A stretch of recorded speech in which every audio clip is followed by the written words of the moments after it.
Hello మిత్రాన్స్, welcome to day 5 of HTML and CSS.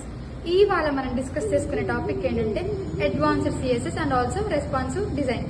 Firstly మనం discuss చేసుకునే topic ఏంటంటే ఫ్లెక్స్ బాక్స్ డీప్ డైవ్. ఇది మనకి చాలా ఇంపార్టెంట్ అయిన లేఅవుట్ సిస్టమ్ అనమాట.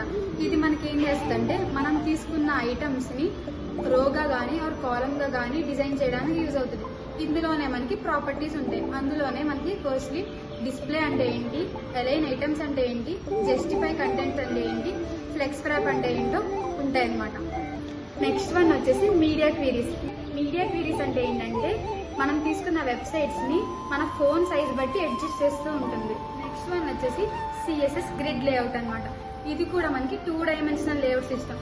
ఇది కూడా సేమ్ మనం తీసుకున్న ఐటమ్స్ని రోగా కానీ కాలమ్గా కానీ ఆర్గనైజ్ చేయడానికి యూజ్ అవుతుంది. ఇందులోనే మనకి కొన్ని ప్రాపర్టీస్ అనే ఉంటాయి.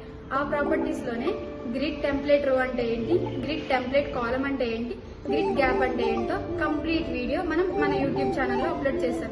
గ్రిడ్ ప్రాపర్టీస్ గురించి and also flex box properties గురించి కంప్లీట్ వీడియో మన యూట్యూబ్ ఛానల్లో అప్లోడ్ చేస్తాం. మీరు చేయాల్సింది ఏంటంటే కింద క్యాప్షన్లో యూట్యూబ్ లింక్ అనేది ప్రొవైడ్ చేశాను, అందులోకి వెళ్ళి చూసేయండి. అండ్ ఆల్సో మన టెలిగ్రామ్ గ్రూప్లో కూడా జాయిన్ అయిపోండి. టెలిగ్రామ్ గ్రూప్ లింక్ కూడా మన బయోలోనే ఉంది.